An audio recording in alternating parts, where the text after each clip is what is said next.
दोस्तों अब मैं शौर्य स्मारक के बाहर आ गया हूँ, जो कि डीवी मॉल के ठीक पीछे है। अब मैं इसके अंदर जाकर घूमूंगा फिरूंगा और फिर वापस एमपी नगर जाऊंगा। दोस्तों अब मैं शौर्य स्मारक के बाहर आ गया हूँ। अब मैं आप सभी को बताता हूँ। दोस्तों अब मैं शौर्य स्मारक के गेट के अंदर आ गया हूँ और दोस्तों अब मैं यहाँ पर घूमूंगा फिरूंगा और फिर वापस एमपी नगर जाऊंगा। दोस्तों अब मैंने शौर्य स्मारक का टिकट ले लिया है, जो कि मैंने गेट नंबर 1 से लिया है। दोस्तों आपको सबसे ऊपर लिखा हुआ दिख रहा होगा। और दोस्तों यहाँ पर सबसे नीचे की तरफ 20 रुपये टिकट की कीमत डली हुई है, जो कि आप सभी को दिख रही होगी। अब मैं शौर्य स्मारक के अंदर जा रहा हूँ। दोस्तों अब मैं शौर्य स्मारक के अंदर आ गया हूँ और दोस्तों यहाँ पर आपको सामने भारत माता खड़ी हुई दिख रही होंगी, जिनके हाथ में एक झंडा भी है दोस्तों।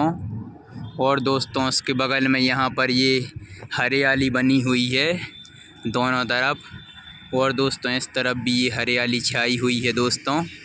और दोस्तों ये सामने सूरज की रोशनी भी आपको दिख रही होगी, है ना। और दोस्तों ये दूर दूर तक आपको हरियाली दिख रही होगी और हरियाली के अंदर दोस्तों पेड़ भी लगे हुए हैं। और दोस्तों अगल बगल भी बहुत सारे पेड़ लगे हुए हैं दोस्तों।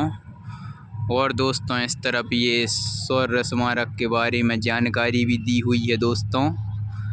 और दोस्तों इसके ठीक सामने इस तरफ ये म्यूजियम बना हुआ है। और दोस्तों इस तरफ ये गेंदा के फूल लगे हुए हैं दोस्तों।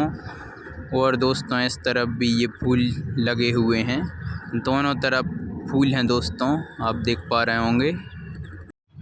दोस्तों यहाँ पर शौर्य स्मारक में चारों तरफ ब्लैक कलर की एक दीवार बनी हुई है दोस्तों, जो कि दोस्तों चारों तरफ फैली हुई है दोस्तों, आप देख पा रहे होंगे दोस्तों।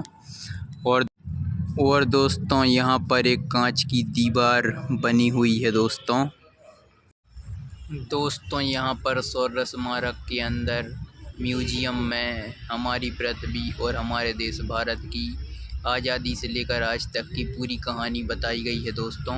जिसमें कि दोस्तों 1962 का भारत चीन युद्ध और 1965 का भारत पाकिस्तान युद्ध और फिर पुनः 1971 का भारत पाकिस्तान युद्ध शामिल है। और दोस्तों यहाँ पर म्यूजियम के अंदर थल सेना, नौसेना और जल सेना के बारे में भी जानकारी बताई गई है दोस्तों। और दोस्तों यहाँ पर वायुसेना के बारे में भी जानकारी दी गई है। और दोस्तों शौर्य स्मारक में म्यूजियम के अंदर हिमालय पर्वत श्रृंखला की जानकारी भी बताई गई है। और दोस्तों कई तरह के युद्धों का वर्णन तस्वीरों के जरिए दिखाया गया है। और दोस्तों हमारी आर्मी के सैनिक कैसे बर्फ़ में, कड़ी ठंड में अपनी ड्यूटी निभाना नहीं भूलते, ये भी अंदर दिखाया गया है दोस्तों। और दोस्तों यहाँ पर विभिन्न प्रकार की जानकारी दिखाई गई है। और दोस्तों यहाँ पर शौर्य स्मारक के अंदर ये पानी में चलने वाला जहाज़ भी रखा हुआ है दोस्तों। और दोस्तों शौर्य स्मारक के अंदर ये एक और दूसरा पानी में चलने वाला जहाज़ रखा हुआ है दोस्तों। और दोस्तों सामने से एक लाइट जलती हुई दिखाई दे रही है दोस्तों। और दोस्तों उसके बगल में भी एक और लाइट जलती हुई दिख रही है दोस्तों। और दोस्तों इस तरफ भी ये लाइट जलती हुई दिख रही है दोस्तों।